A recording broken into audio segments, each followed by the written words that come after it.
Welcome back to Between the Levees. I am joined finally by Captain Trey Urban. There was some scheduling mishaps on my end that he's been riding me about for about 2 months now. This guy has been on the river about 30 years, in the pilot house for about 20. He grew up on the river. He's got a lot to say, a lot of opinions, a lot to share. Quick disclaimer for those viewers that may be adverse to such things. There may be some language and there may be a number of opinions expressed here that are not representative of Worry At Studios, LLC, or its members. All that to say, Captain Trey, welcome to the show. Thank you, brother. Good to be here. I know you're a fan. You comment on almost every post. I appreciate that. But tell me first, where were you born? Well, I'm going to show you exactly where my location comes from. I was born in West Jefferson Hospital, Murray, Louisiana. I don't know what it is about New Orleans, but we always seem to assert ourselves as to where we're from by what hospital we were born in. What did your parents do for a living? Dad was a land surveyor by trade. Mom was a legal secretary. They divorced and split when I think I was 3. Dad fell into one of those positions where it was during that time period where the age-old thing of if you got a government job, you're set for life kind of a thing. And he went to work for Plaquemines Parish and later became the foreman over heavy equipment and drainage department for Plaquemines Parish. Ever since I was old enough to carry a stake, I would go help him, staking levees on the weekends and stuff when I was with him. So there was a lot of walking, but uphill, downhill, and all that good stuff. But if there's a levee south of Belchase, I've stood on it or I've been in there or around it. But he had the opportunity, and he didn't know back in the day when stuff was grandfathered in. He could have went and taken a test through the state or whatever, and he could have became a licensed engineer. But because he worked for the government, he thought, I don't need that. I can just get wherever I need to get to stamp it and be done with it. And it kind of bit him in the butt later on down the line when he was getting ready to retire. But he made it out, and he still does it from time to time. He still does things old school way. He still does things on printers. So they give him regular phone calls because he does it the old way. They want the sheets with the profiles of the levees, shooting grades and shooting things. We've been in some mud holes. I seem to have lived in hip boots when I was a kid. Mom was a legal secretary. She worked for multiple law offices, law firms, all kinds of things. As I grew up, she was always late. She was at work working because, single mom. So my older sister, me and her we tight, we close. I mean, feet and socks ain't as close as me and my sister are. But she's done various other things. She's ran a kitchen. Once she moved over up to Mississippi later on in life, she winded up running one of the kitchens and all that other good stuff. Where did they meet? High school, West Jefferson High School. They were high school sweethearts. So my mom was a very, very bright redhead. Dad drove a car. Her hair matched his car. It was a whole thing. But yeah, they grew up. They were high school sweethearts. You mentioned earlier you were conceived on a boat. Yeah. Unfortunately, to my mom's disposition, I don't guess she thought I'd ever learn how to do all of the maths. But being born in February, there is only 2 shrimping seasons in South Louisiana, one being May, one being August. 9 months. It's May season. I made the joke at a family gathering one day. I was like, well, must have been a very good May season that year. Either that or it was very bad and y'all didn't have anything else better to do. I don't know, but one way or the other, yeah. Well, who had a shrimp boat? Dad. My dad had a shrimp boat, still got it. Matter of fact, it's he's had a couple of reiterations. He built one, he named it after my sister. I think it sank. He built another one, he named it Tanya 2 after my sister again, and it burned. So when he built the third one, he's like, I'm not naming it after my kids anymore. So it didn't get my name. But ironically enough, it is literally sitting in my driveway on a trailer because it's been, my dad literally put the boat out to pasture. After he retired, he moved up to Franklinton. So the boat winded up in the pasture for 20 years. So I've been in the process of cleaning it out, trying to get it back together. But like I told him, I think I could literally almost build a new boat for what it was going to cost to put this one back together again. But it's sentimental. Me and the boat are literally the same age. So I grew up on it. Boat's what made me what I am today. Right. Well, tell me about growing up in West Jeff. Well, I grew up in Old Gretna. My grandpa lived on Maple Street. He was one of the very first houses in Harvey. He was at the end of a shell road that come off a river road. He owned Urban Cleaners. If any, I don't know if any of you are from New Orleans, probably most of them are, but everybody knew my grandpa. He was a staple in the community. I guess everybody got their clothes dry cleaned through him.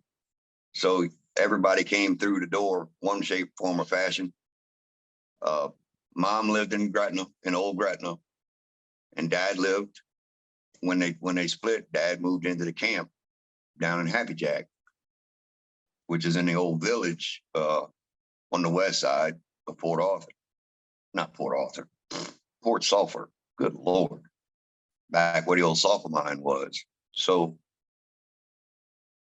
Dad got me every other weekend, and then sometimes weeks during the summertime. So yeah, and if Grandpa was going down there, I was going with Grandpa because the elementary school, Homedale Elementary, was literally just a couple of blocks down the road from my grandpa. So when I got out of school in the afternoon, Mom was at work. I went to Grandpa's house. So if he was going down, I'd go down with him. So I spent a lot. I was either in the city or on the bayou, and like no in between. What did your grandparents do for a living? Grandpa and Dad's side owned the cleaners. Grandma Grace was a stay-at-home mom. My mom's dad owned a bowling. Well, my grandma did actually. My grandpa was a crane operator, which is how the family winded up in New Orleans in the first place. He helped build the first G&O bridge. And then my grandma owned a bowling shop. She was a professional, semi-professional bowler back in the days. A woman could bowl your socks off, but she owned a bowling shop.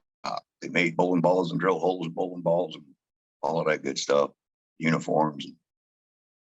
Very diverse, I guess.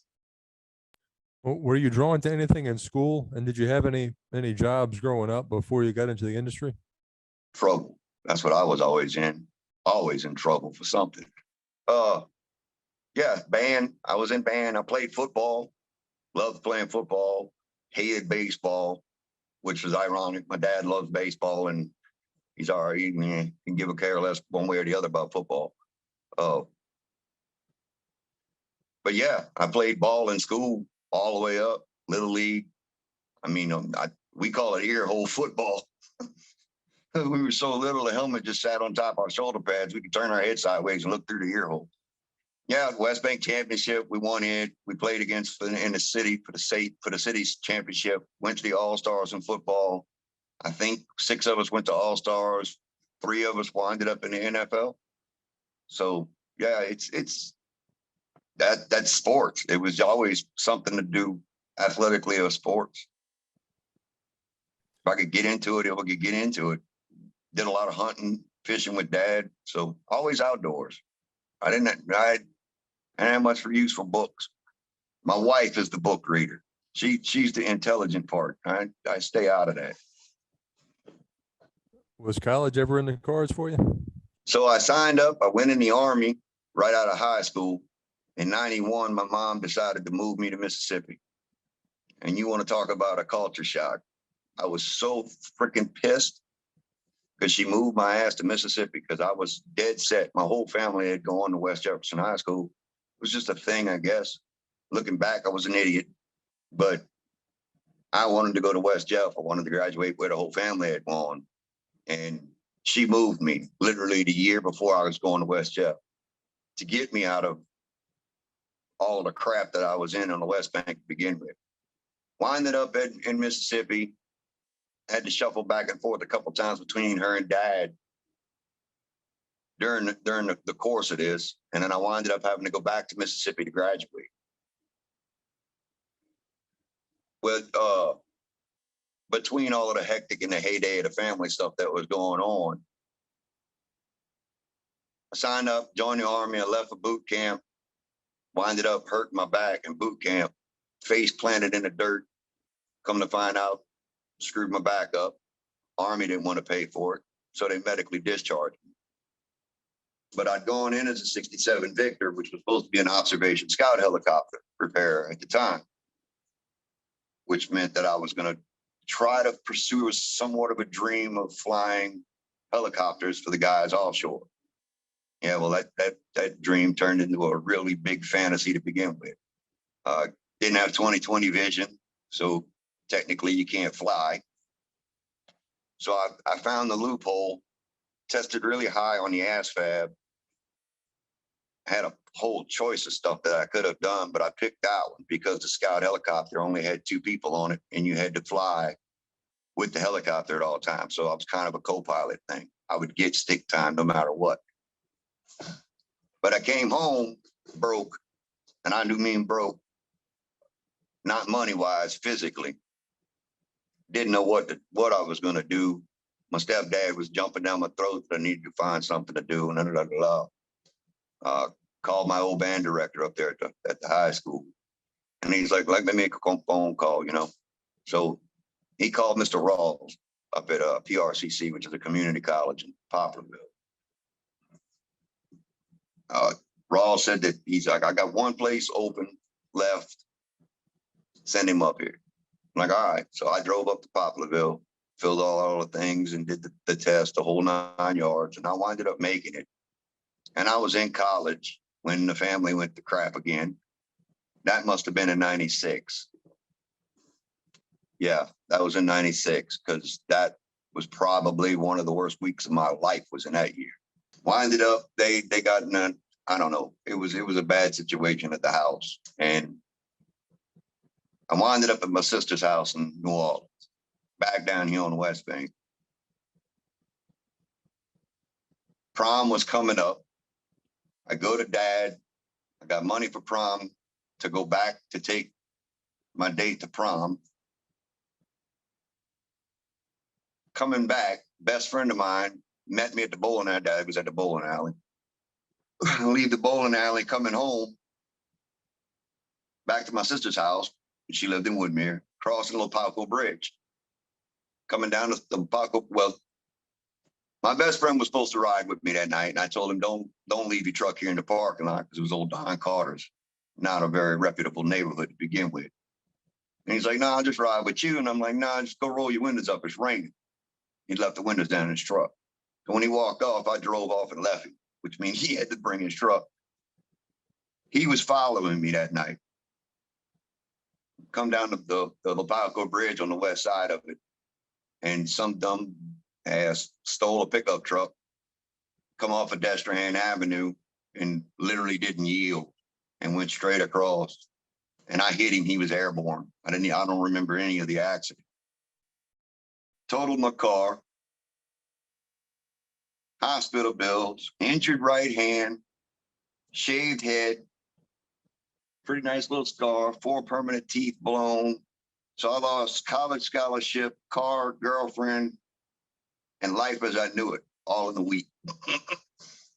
It was ridiculous. It was bad. But I went to work in a fireworks factory over the summer, earned enough money to buy my next car, something to get back and forth to work. I was still living with my sister, and I just finally had to figure it out, And I always kept going back to, look, I need to get the hell away from all of them, period. It's just what I need to do. And that's a hard thing to figure out. I can't go back to college now, and then dropped out the whole 9 yards. So I had a couple of friends that were deckhands and tankermen and things, and they put me in touch. None of the big companies ever worked out. On one weekend, I drove down to Dad. I was hanging out at Daddy's house, and I didn't know it, but dad's connected everywhere in Plaquemines Parish. And he's like, I got a friend of mine that owns a couple of boats. Let me give him a call. So he called Gary. And Gary's like, yeah, I'll get him on. Literally went to work, big whopping $35 a day. Ooh, I was in the money, right? Yeah. Worked on he had 12 boats. What year was this? This had to be 97-ish, 96, 97, somewhere in that neck of the woods. I want to say, no, it had to be earlier than that. Yeah, it was around 96. Then middle or somewhere in the end of 96, because I was on the river for the 96 floods when the Black sank. Yeah, mine must have been 96. I don't know. All them dates freaking run together after all of these years. So you said he had about 12 boats? Yeah, he had 12. I think they were all small boats. I think the biggest boat he owned was 1,200 horsepower. And that was, as we used to say, well, as we like to say, it's kind of make-believe horsepower back in the days because it was all Detroit's. But he had one boat that was in Fouchon, the Gary John. And an old man named Billy used to run it. And its service, it was a lugger tug. I think it was a 600. It wasn't a very big boat to begin with. Little 2-deck humpback boat. But he serviced the oil field in Timberleer Bay. So we would run from Timberleer. We would bring them fuel and water, run out there and then fill the water tank up. There was a living quarter barge out there. And we tie up at the end of the living quarter barge. And then all of the boats that they used to run around and do things in the field, they ran on diesel. So they always had to come back to the Gary John.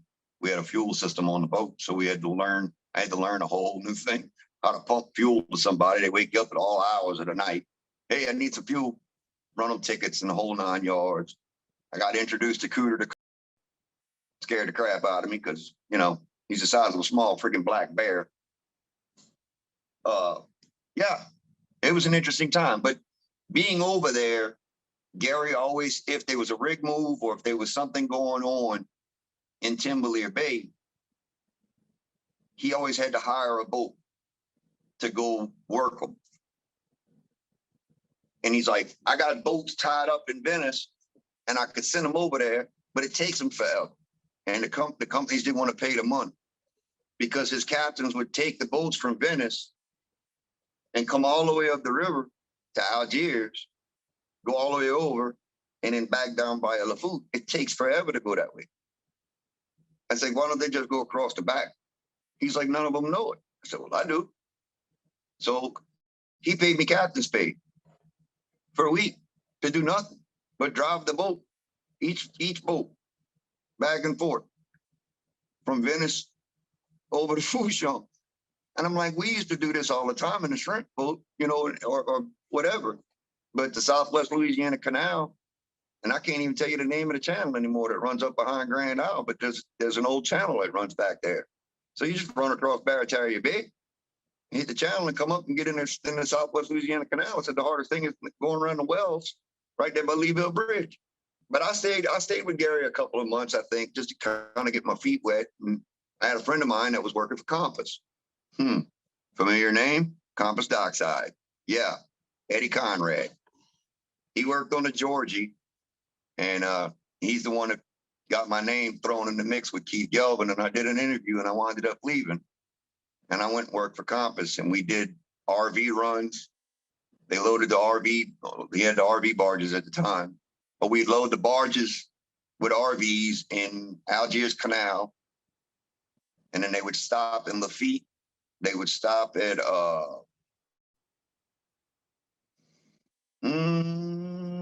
just west of Houma, tie off in the trees, and then they would send out they did swamp tours and they did other things. And then we go up somewhere. I don't remember where else we went. We went somewhere west. May have been New Iberia or somewhere. I don't remember where exactly we went. And then we'd come back out, go up the Port Allen route, come out of Port Allen Locks, turn, go up, and then they tie off at the public dock in Baton Rouge, the one everybody sees with the big loops on it.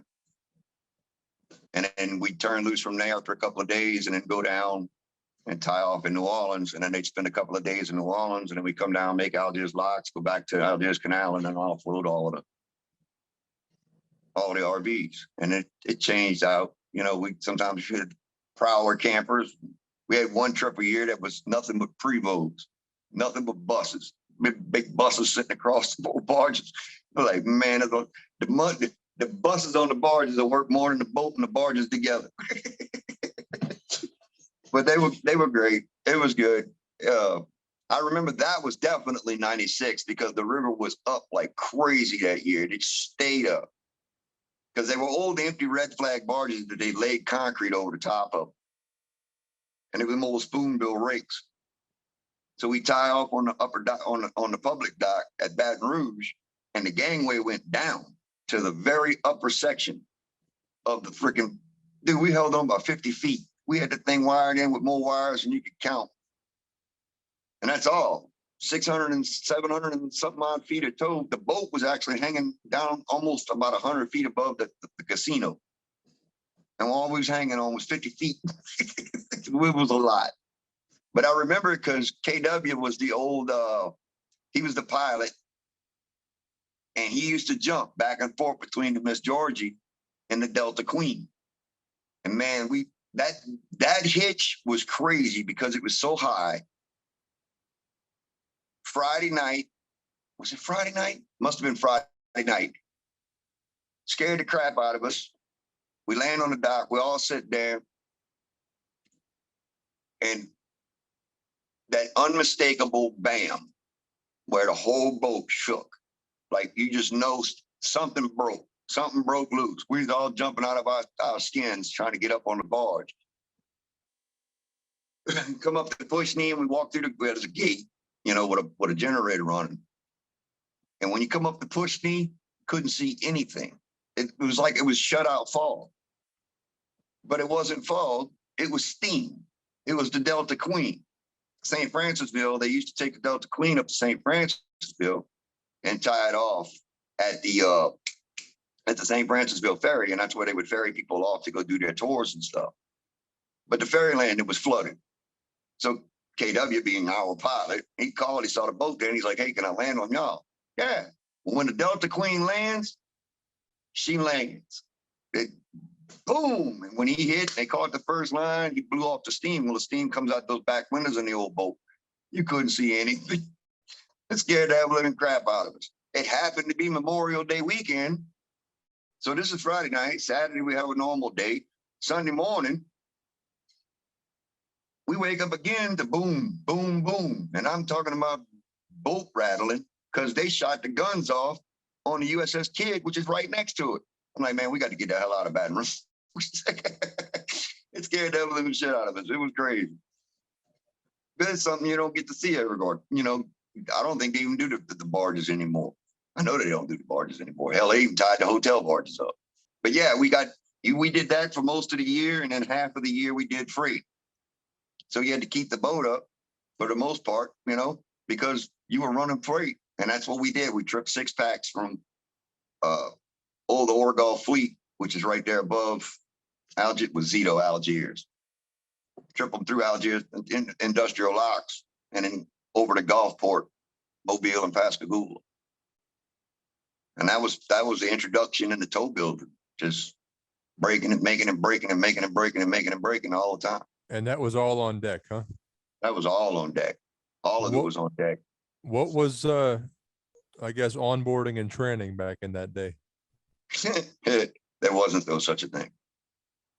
There was no, that onboarding training crap didn't come around until well after pilots agree. And I think that was in 96. So that's when the industry kind of took a big, huge 90-degree turn and went the other way. But safety, and it was an afterthought, man.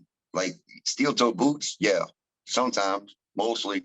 But if you were not doing like actual rigging, way back in the, no, man, if this industry in 20 some odd years, Well, yeah, I don't think, no, you was there at the very end, but when we used to go to captain's meetings, I used to tell them all the time, I'm like, you got a whole room full of convicts. I'm like, this industry literally you trying to turn convicts into captains. I said, I could tell you guys that would literally go to bars, pay the bar tab. Guys would get so drunk, they get in fights. They call the police and have them arrested. And then go to the jailhouse, bail them out of jail, and then stick them on that boat and make them stay on the boat till they paid the bail money back. But y'all can't figure out why all these captains got 7 DWIs. Like, who's chain y'all jerking, man? If y'all forgot where y'all came from, it was an OU TV. It wasn't an MTV. Y'all put those regulations into place. Y'all changed it. Don't blame them. No, this is a whole different part. We used to get on a boat, dead honest, Tim. You get a phone call, they find out who you were, they would call you and tell you, don't show up to the boat with no less than 2 cases of beer and a pound of weed. If you don't come with that, then don't come to the boat. Period. Point blank and up front. Like, all right, we had 2 wash machines on the boat. One was for clothes, the other one was for beer. That's the industry I grew up in with them heyday fools. The decking crew, your training was that PA system on the top. So when you screwed up, everybody heard you getting ripped by every freaking captain in the fleet. If you was in Channel View over there in Texas, everybody in Channel View just knew how big you was because you was getting ripped constantly until you got it right. It was always a thing. That's always been the history of this. I don't know what, no, the safety part of that didn't change. Wow. Compass was probably the first. Compass Dockside was probably the first because they built the pad. So these pads you hear about, the original pad is on Algiers Point. That's where Compass Dockside's original office was. And he built a facility, Eddie Conrad built a facility there. So when you went in for training, you stayed there. You didn't leave, just like you was on a boat. They made you sweep, mop, the whole 9 yards. And then he had makeshift barges out there where they would learn and teach you wires. That's probably where it all originated as far as training and safety went. It was Eddie Conrad did that. And I know a bunch of these guys and just watch this freaking thing, they're going to know who Eddie Conrad is because that man is a beast. A beast. Yeah, I've seen him tear buttholes into the Coast Guard and they go, they didn't know what to do because, yeah, he about to own you. He was a staple. He was literally the beginning of MEMCO. Eddie Conrad had Conrad and Compass Marine was bought out by MEMCO.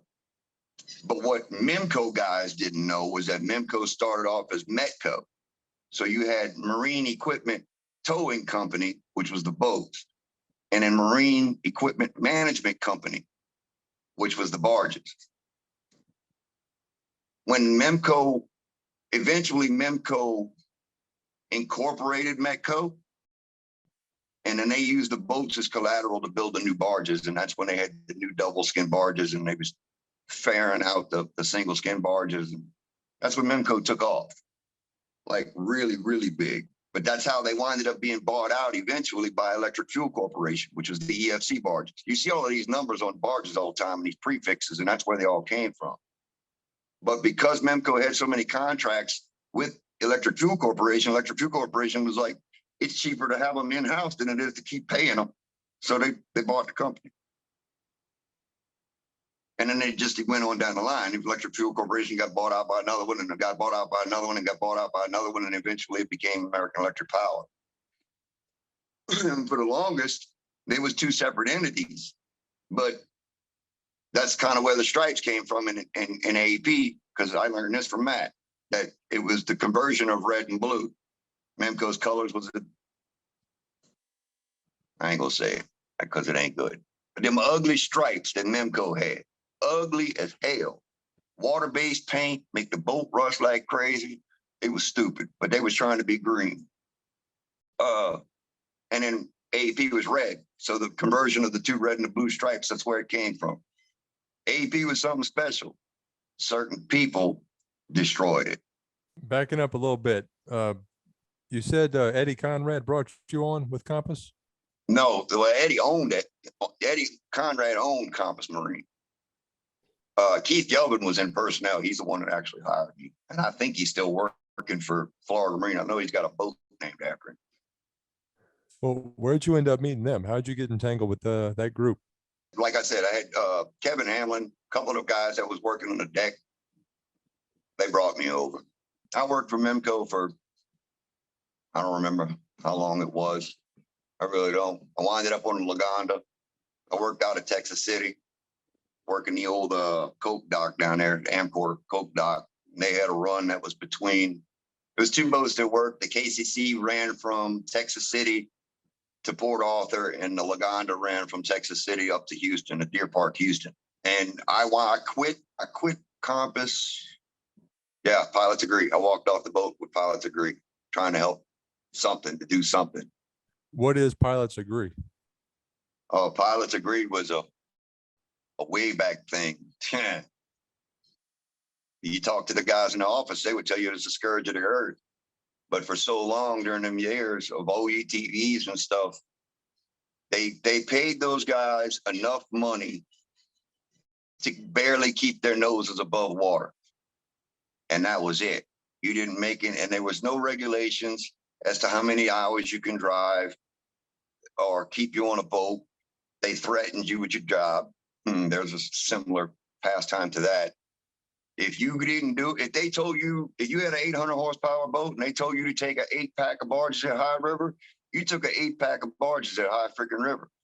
It didn't matter, because if you didn't do it, they would literally tell you on the VHF radio, if you won't do it, we'll find somebody that will. You can go get in your truck, go home. That's exactly the way it was. It was dog eat dog world. You did what the hell you had to do to make your money. Pilots Agree was a strike that was supposed to change all of that. Everybody's going to change, strike at the same time, walk off, shut the industry down until some kind of a negotiation, union, whatever, came into place to make them see what the hell was wrong with the industry. A lot of people would tell you it was a failure. I think it had some success, because all of a sudden the wages jumped up because they realized we were in a crack. But it was all during that time where the industry shot themselves in the foot, because so much, anything you did that worked offshore was a day for day thing. It was a 14 and 14, a 7 and 7, 28, 28, 21 and 21. It was a day for day. You worked a day, you went home a day. You didn't get the hell off the boat. That was just the whole thing. They the ones that realized the office, we could pay 3 guys to get the same thing done instead of paying that 4th crew member, which is where your 2-for-1 schedules showed up. This stupid 14 and 7 and the 20 and 10s and those schedules. That's a screw you schedule, because instead of having that 4th guy, you don't need him. And the other guys making more money. Well, they were money hungry to begin with, so everybody went to the 2-for-1 schedule. Well, what you just did was cut out a whole third quarter of your industry. You don't have, the guys went back to plumbing, carpentry work. They would go back to doing anything to get the hell away from the river, because it was a dog eat dog world. That's all it was. I know we all left the river at one time and left. I left. I was an underground boring guy. I used to run a little machine and drill a hole underneath stuff. Did that for a couple of years before I winded up back on the river. It's a love-hate relationship. But Pilots Agree was a huge thing back in the day. But it changed a lot of things. People don't realize it, but it did. Wages was one of them. Well, walk me through your journey to the wheelhouse. Ooh. Stephen Matthew. I worked for Florida Marine. I don't remember how many years. And that's another one of those training things where they force they tell you one thing, but they mean two other things. I wanted to be in a wheelhouse or in the engine room actually, and got told, well, you got to be a tankerman before you could be in the engine room. Man, BS. So I went to tankerman round, got my tankerman's license, but because I had so much experience decking, I winded up Rex and Steve and James Cresswell, rest his soul. He just passed away a couple of years ago. All of them were on a W.D. Nunley. And we used to run from Primcore Dock in West Memphis up the Ohio River and up the Illinois River every once in a while. We went all over the place for a while. We southbound all the way to Baton Rouge. We did a lot of running back and forth. Winded up switching boats. We went from the Nunley over to the Marie D. Anyway, long story short, decked for all of them, pulling cuts, the whole 9 yards, Illinois River stuff, flipping boats. And I did 3 months, December, January, and February in Joliet, Illinois, where the highest recorded temperature was -17. So cold. I'm 150 pounds. I hate the cold. I literally hate it. 7 layers of clothes. You walk out the door, and within 10 minutes, you're in stage 1 hypothermia for the next 12 hours. I walked back that freaking barge in a 3-foot snowdrift, and I'm staring at the wheelhouse, and Matthew's up there in a short sleeve shirt, drinking a hot cup of coffee, making twice as much money as I am today. But I rode the boat with a man named David Trusclair, and he's Randy Trusclair's cousin. David had a tankerman's license at one time, and he let it go or whatever. He winded up back on the bank shrimping and stuff. And that man is family, literally family to me. David said, look, he couldn't read or write very well. Him and Brad Juno, who works for Golden, I think now, he's a captain of his own boat. We were all on a boat together. And David said, look, I need you to help me get my tankerman's license. And he said, as soon as I get my tankerman's license, I'm going to get my captain's license. I'm like, whatever, Dave. You know, you kind of blow that thing off. You hear it all the time. David was a man of his word. Went through tankerman school, talked it all out. He passed the test. He comes back to the boat. We got on the boat. We rode together. David gets on the boat and he says, so you ready to go to wheelman school? I'm like, no. Financially, I wasn't ready, right? He's like, no, we going. He's like, I've got a schedule. Wait, what? Bro, you don't understand. Well, my mom, I was still Mississippi. You know, I got a Mississippi driver's license, the whole 9 yards. And I give my mom hell to today because she lived at 15 miles over the state line. And my out-of-state tuition for Young Memorial was $1,500. So every time when I'm riding with her, I'm like, that's another $100. That's another $100. That's another $100. She said, will you stop? I'm like, would you not move me to the state? But you did anyway. But David paid it. David paid it. And then I paid him back. But I spent, we got off the boat and I spent 3 weeks at David's house. We worked a 28 schedule. So I stayed 3 weeks at David's. And every night, drilling him through it because he couldn't, he could get it the way he could read the questions enough to understand what it was to give the answer. Tim, I'm gonna be honest with you. A lot of people say, oh, I find joy in this. Nah, I've seen joy. It's an awesome thing to experience because the day that guy walked out that classroom and told David that he passed and he was now going to be a licensed captain, that man literally had to sit down on a freaking table because he thought he was having a heart attack. Like he was that alive at the moment. It was and awesome, scary as hell. It was scary as hell to watch because I really thought he was having a heart attack. But he was just so freaking happy. Because his dad is Joe Trosclair, who was one of Dennis Passagene's main go-to guys. He used to bring out all of Dennis's new boats when he was having them built. So Joe, old man Joe and me go way back too, but it's he was so excited because David got to the point the way he had reached what his dad was. He was a captain, and that's all he ever wanted to be.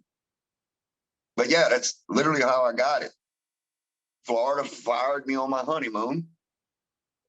So when I got back, we got married in 04, end of February in 04. Florida fired me on my honeymoon, went back and stayed at home. My wife broke her knee on her honeymoon, so that's literally how I found out I wasn't working for Florida Marine anymore, trying to get her put on the insurance. She broke her knee, so I stayed at home till Kara's knee got mostly better. And in April, I think it was April or May of that year, my license finally came in and started making some phone calls. James Cresswell and a couple of the other guys that I was really good with. And they told me to go to Houston. So I did. I went to Boone. I worked at Boone 2 hitches, I think. No, I drove over there and I rode a whole hitch and thought I was going to get hired, filled out all the paperwork, the whole 9 yards. So the old man that was on the boat, I asked him, like, does anybody else you know around here? And he's like, yeah, go down the road, talk to Harz Marine Service. So I went down the road, literally talked to Charlie and them at Harz Marine Service, and I went to work for Charlie. And I stayed at Harz for a long time. Literally the second hitch on the boat, I was made relief captain. But I'm that generation that I didn't have to go through this tow arc crap. But what I did have to have is 6 or 7 letters of recommendations from captains in order to have my license issued to me. You didn't go through all this other thing. You had to have somebody speak on your behalf and write a letter. And then, the whole 9 yards. I was literally within 4 weeks, 5 weeks of the end of the grandfather clause. So when I got my license in 04, I was a master. I was 25 years old. For the first 3 companies I worked for, I was the youngest master of towing vessel they had. Some of the guys were still running on their OUTVs and waiting for their master license to come in. Second hitch at Harz, I was a relief captain. The pilot quit, or the captain moved over to another boat. Relief captain moved the captain's position. And Charlie called Ray. And he's like, you think he's ready? He's like, oh, yeah, he can do everything I can do. Probably better. So, yeah, they made me a relief captain. They were training. Right. Here's the sticks. Get after it. But, yeah, it's literally into the wheelhouse. And to give you an idea, Tim, I had 2 tankermen on a boat.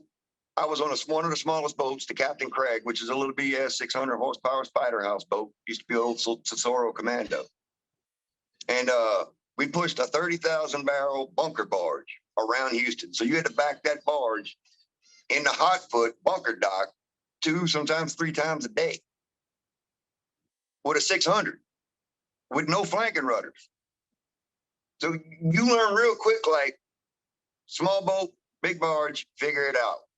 And you know how it is in Houston, it ain't that the wind is blowing, it's what the wind is blowing. It's always blowing over there. You just have to figure it out and not crash it. Just don't crash anything. That's it. That's all you got to do. Just don't do that. I don't know what part of the memo these new guys lost, but that's it. Just don't crash nothing. But yeah, that's where I broke out in the Houston Harbor, running up and down, back and forth. They had a job come up, I think. Yeah, there was a job come up that delivered some barges down at Fouchon, and I rode with Mike McLean and brought the barges down and then came back up. Went to work for Waxler. What was that a mistake? Quit there. Went from Waxler to, where the hell did I go? Cayo Island. Yeah, went to work for Billy. And at Cayo Island, I worked on a little Alcinac. And probably Stephen Davis, I love you, brother, because, man, he taught me a lot. But I got to learn my own mud hole. And I've been in mud holes that half of the guys can't even pronounce, much less even know where the hell they're at. Posting sheet, that's a hilarious subject with me. But yeah, the little owl did everything. Tow lining, drilling rigs, dredge pipe, working with dredges, anchor pulling, anchor barges, moving this, move that, go grab this, move a 400 foot by 100 foot offshore deck barge. My least favorite of all jobs. Hey, head to the sea buoy. The boat ought to be there within 12 hours. Yeah, right. And they show up a day and a half later while you was out there bobbing around like a cork because you had to tail them in, and eventually you towed it because they didn't know they were inland. We did everything. It was such a thing that I used to meet the John 316 all the time, and Captain Tracy Labella was on there.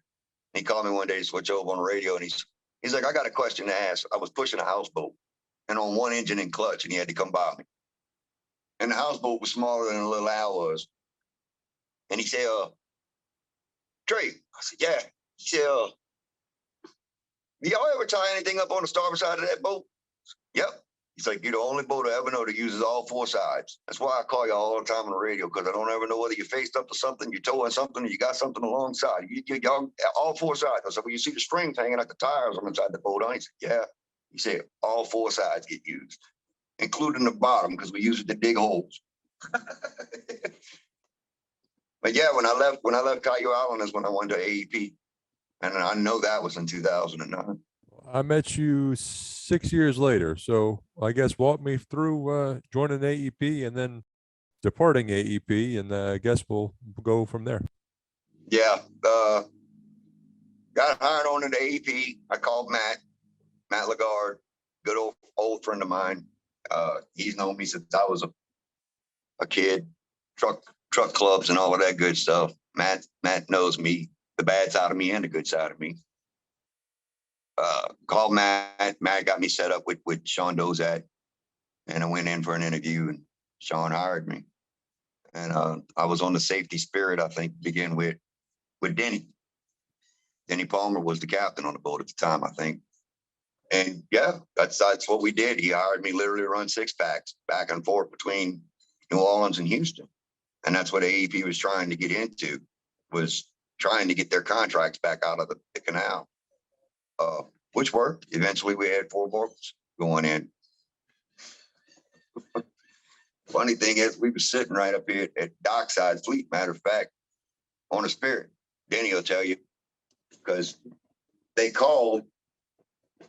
Sean called me and said, hey, we're going to promote you to captain. Now, this was when the safety quest hit the freaking high lines, knocked the high lines down in Houston. He said, we're going to promote you to captain, and we're going to give you the quest. I said, you do know you're trying to promote a pirate to take care of a boat full of scallywags, right? I said, I don't think y'all have thought about this enough. You obviously have not talked to the right people. Sean, you need to go out to the office and down there and go talk to Matt for a little while. We talked. I hung up on him. I literally hung up on Sean. Phone rang again. Picked it up. I said, Sean, I know you ain't had time to walk down the office. He's 2 doors down from you. You need to go talk to Matt. I talked to Matt. I'm telling you this. I said, you ain't talked long enough. Go back and do it again. And I hung up on him again. About 5 minutes later, he calls me back. He's like, don't you hang up the phone. I said, all right, what? And he goes, I'm in Matt's office. Matt's like, hey, Trey. I said, man, y'all ain't talked about this long enough. Y'all, you can't have covered this enough. I'm like, all right, that's what y'all want to do, I guess so. Well, they brought the quest back from Houston, tied it up at the dock in Convent.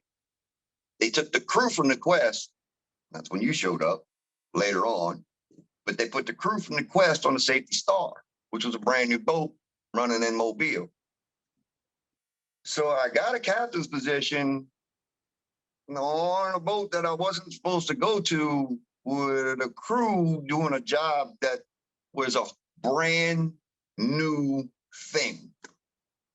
So I didn't have one boss, I had 6. And still trying to figure out this whole, man, I had more Post-it notes that looked like a rainbow in the wheelhouse on both sides. They used to laugh at me because I was trying to keep track. I got in trouble for sending fleet pictures to the wrong people in the whole, it was a thing. But it literally, I used to call it spinning plates, spinning plates. Just keep the plates spinning. That's all you got to do. Just don't let none of them fall. Just keep the plates spinning. Love Mama Vic. Loved freaking Joe Ward.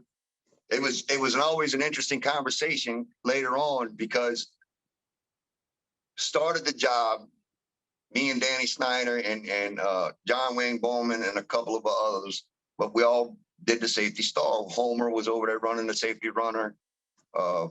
Bruce Engert, I think, was running the safety forever up at Calvert.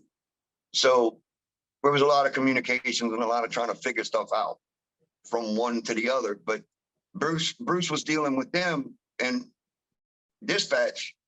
Homer had just dispatch. He was just going between the two. I had the city docks, the Alabama State Terminal, people there at Pinto Island, dispatch, and then the boats coming in and out, the El Sol de Caribe, Shorty, and the rest of them. So I had stuff coming down in both. It was, yeah. And I was it. So you had to run, and then you had the cleaning dock that was all the way up at Chickasaw Creek. So you had to go run through Chickasaw Railroad Bridge and go drop barges off. You had to schedule a time because you didn't want to leave the dock and then need a boat or a barge shuffled in. And it was a lot of phone calls and a lot of emails that went back and forth to get that whole thing even close to being worked out. But yeah, we used to stage the barges on the outside the ship dock. Matter of fact, I still got his phone number in my phone, but Unit 12 called me one day because the ships used to call us. And we used to have to take the empties off the outside the dock, put them back in the staging area because the ship pilots wanted to turn around right there to go to McDuffie's. And I'm like, oh, man, all right, yeah, I'll get it moved. Well, that day, thank God, I don't remember his unit number. I got him on my phone.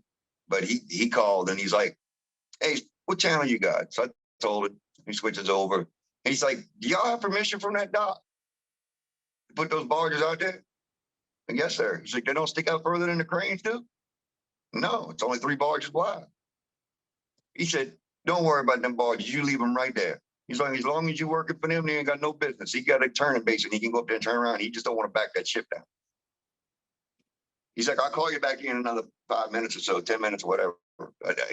He must have been one of the head honchos in the Pilot Association because he called that dude and ripped him a new button. Because he called me back on the radio. He's like, don't worry about moving the barges. I'll just go up to the turning base. And that's all that was ever said about it. But because y'all could stage barges on the outside, that's the reason. Because there was a lot that went into it. A lot of undercover and the back scene stuff. And eventually Ross, they built the Matt Lagarde and the Joe Ward. And they built them specifically to do training. That's why that little Sealand container shithouse was built on the back of them so that they'd have an extra bunk room to train pilots to run west or to run east because they didn't have any canal guys. The licenses were separated. And they gave Ross the Joe, I think. Yeah, he had the Joe Ward. So he was doing that stupid Brownsville run with them 6 sugar barges. Well, the first boat to come out was the first. So Ross had the first. So when the first came out, Sean's like, hey, we got a new crew going to be starting because they was hiring the local guys from Mobile so that they could be a lunch bucket mostly. They could go home and whatever. And he's like, I know y'all want to be on liveaboard. I'm like, yeah. He's like, well, do you have any things? And I said, yeah, I want either the safety first or the safety spirit. I don't want any of them other ones. He's like, well, you're going to get the first.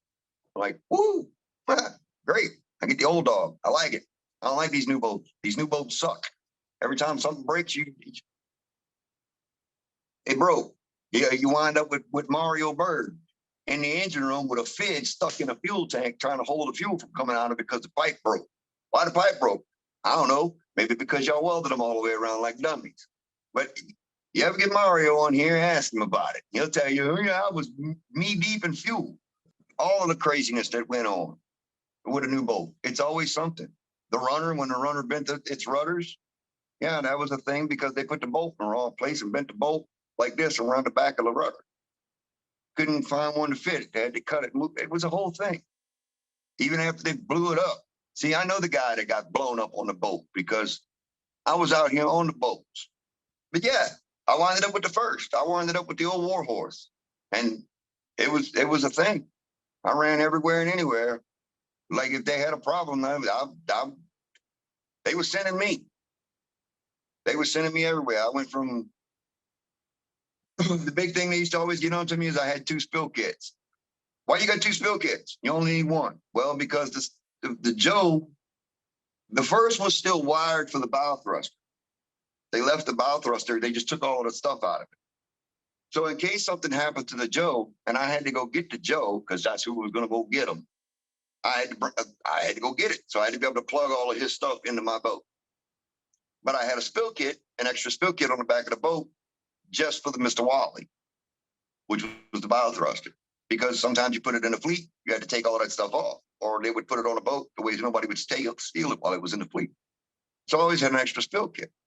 So anywhere from Brownsville to Mobile to Calvert City, all the way up to Convict, was all the safety first.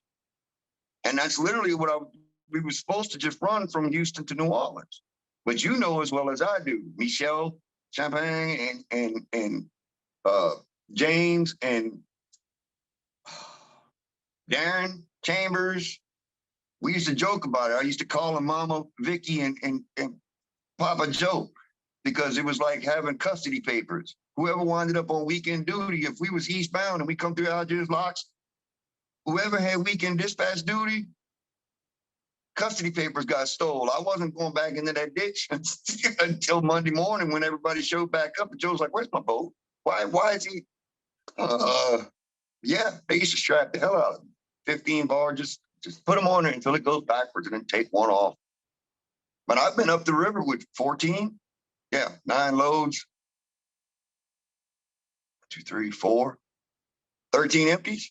No, 4 empties and 9 loads. On the safety first, on a 1550. All the way to Convent. Denny calling me because Denny was on a Voyager. He was running a fleet boat up there. And they were all bragging on it because it's a new boat. Man, it's so strong, it's so strong. And it was crew change day, so I parked down in the bend. And he come down and said, "Man, you tell me where you want this tow." "Well, Trey, I'm gonna be down there. I got that." I said, "Dude, it's get off day."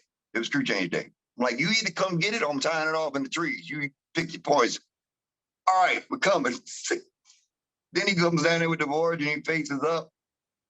And I took off like boat running for the boat dock. And he called me and he's like, "Hey, how fast did you push this thing northbound?" I said, "About 3.5, 3.3, somewhere in there, high average." He's like, "Oh." I'm like, "Yeah, your little 2.6 don't look like crap, does it? Your boat ain't strong." He's like, "Man." We found out later on that it was the wheels on the first. It was the first one built. We affectionately called it the napkin boat. Tim Callahan comes on as port engineer, right? He comes down. We sit over here in Algiers Canal waiting on the Algiers lock. Tim gets on the boat. And he's got his little 1550 sheet and he's going to go through it. I said, "You could throw that piece of paper away." He said, "What?" I said, "This is the napkin boat." "Napkin boat?" I said, "You ever had an idea?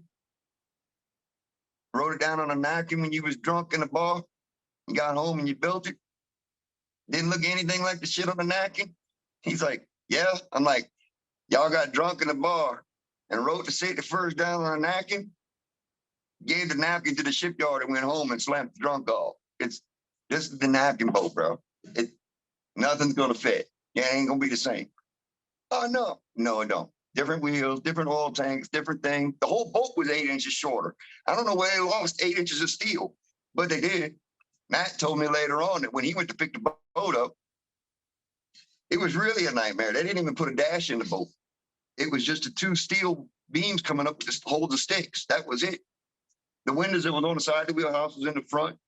They had to cut the whole fleet deck off the boat and drop it down and re-weld it. They put it in the wrong place. Like, there was so many things. It was just different completely. I was like, "Bro, if you want the rest of the boats to fit, you got to come here first." But the Pride was the next boat built. Don't look anything like the first. Nothing at all. Yeah, I had a good crew. As a matter of fact, my last deckhand from the first is sending me his tow stuff. This time I get home, I can sign them off from the days he did when he worked with me. But he's the last of my deckhands. They're all driving boats now, or they own their own businesses on the bank. That's it. I done trained them all. I done had them too, bro. Danny, Mario, they've all been on the boat. I all learned a bunch of crap. Danny was a funny one because I come down around. I had 3 barges actually coming down here to the dockside one day, and I went all the way around Kenner Bend and never touched a stick. Danny was sitting over there in the chair, and he's watching the computer, and he watched the stick, and he looked out the window, and he watched the window, and he watched the stick, and he watched me, and he looked at me. About 30 minutes in, he said, "Are you ever going to touch them sticks?" I leaned over and put my finger on the stick. I said, "It make you feel better?" "No, turn it, do something." I'm like, "Why, bro? He's going down the river." Man. I gave them hell, man. I used to rouse them up all the time. But we moved when ACBL, let's call it the acquisition. When ACBL bought AEP, I never, that's how many people I ever saw from ACBL, ever, on my boat. We were still doing things AEP ways.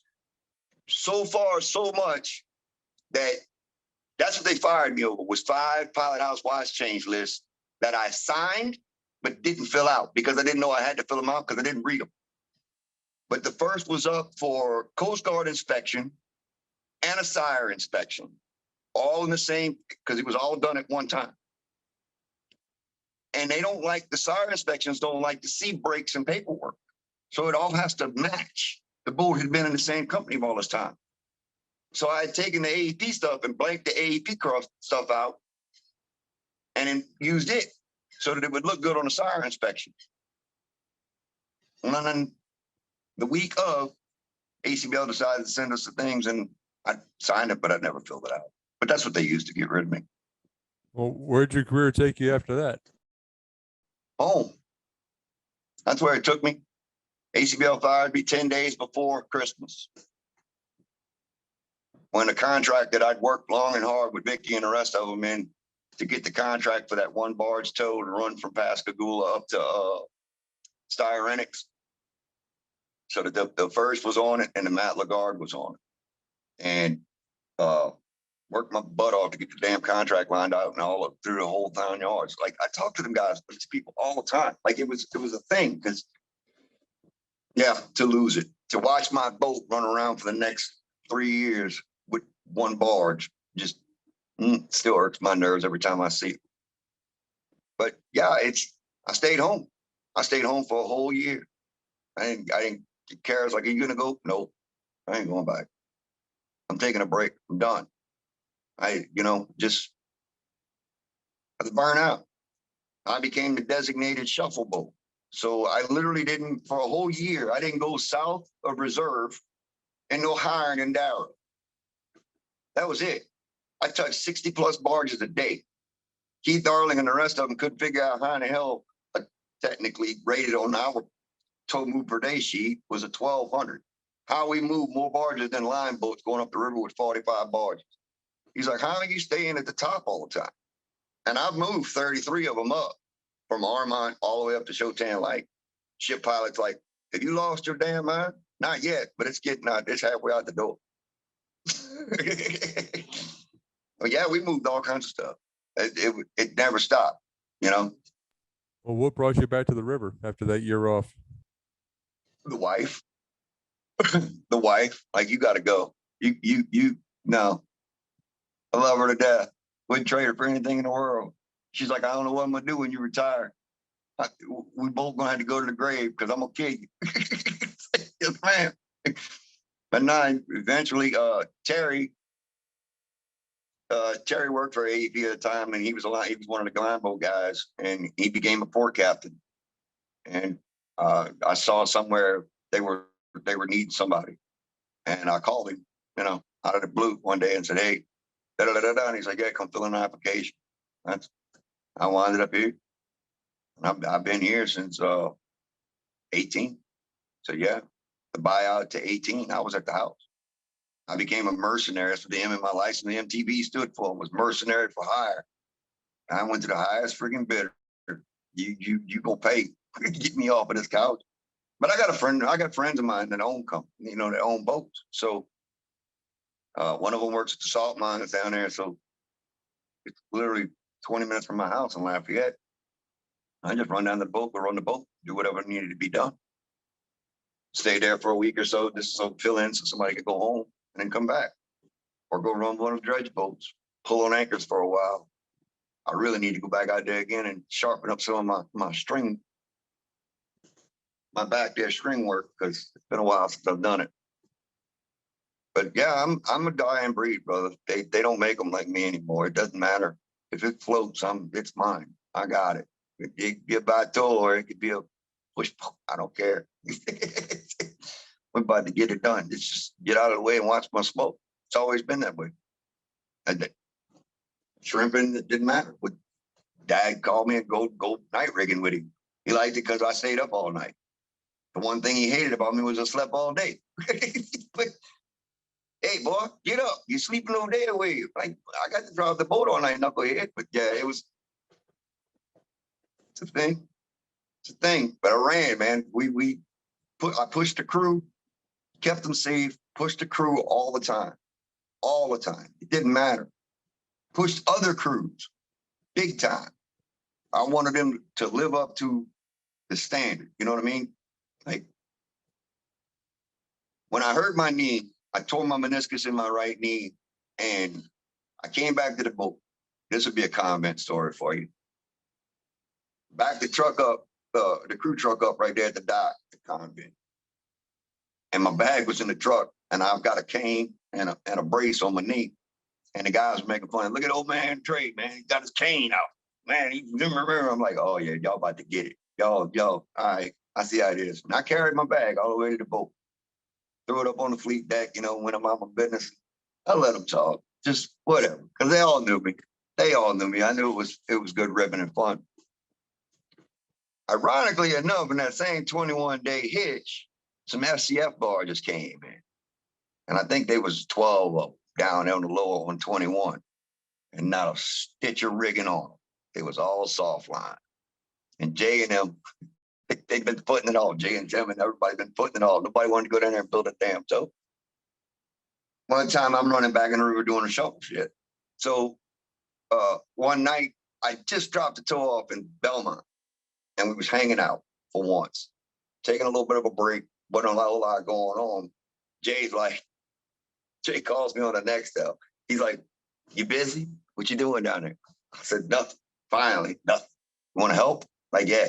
He's like, "Come on. I'm about to get these guys to build this 12-pack up here." It was 12 of them. I'm like, "Oh, yes, indeed." He's like, "Turn all the lights off, though. Don't come up here advertising." I'm like, "All right." Because they like to use me because I had all the rigging on the fleet deck. The safety boats, they used to put everything on the rigging flat. They wouldn't keep much rigging on that boat at all.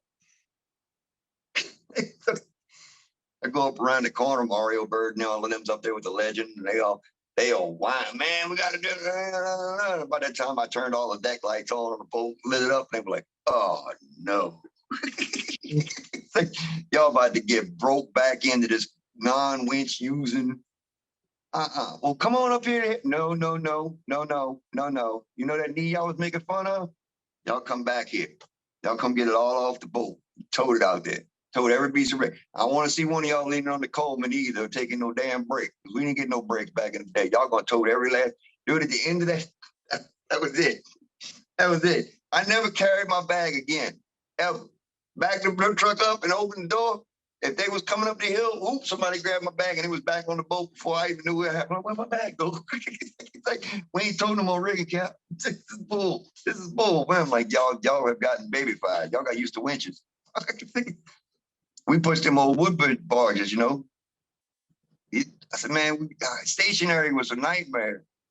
Yeah, I would rather use the portable because the stationary always you get buried. It was buried in coke or it was buried in wood chips. Man, when you got to take a line and soak it in diesel and run around in front of the boat to keep the snakes off the boat, it's iffy, man. It's iffy. But that was that old Theodore run, bringing the logs and the wood chips out of Theodore, Alabama. They'd offload those trees. They'd load trees in barge. They grabbed a whole stack of trees and set it over.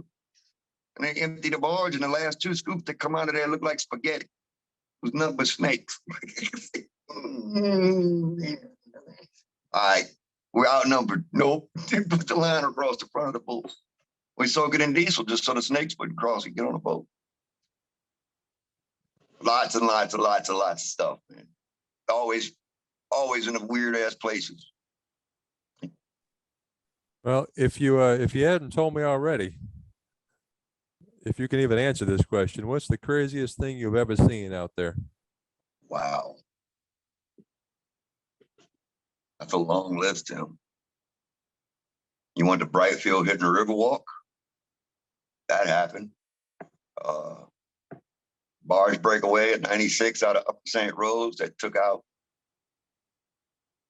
all of Bayou Fleet.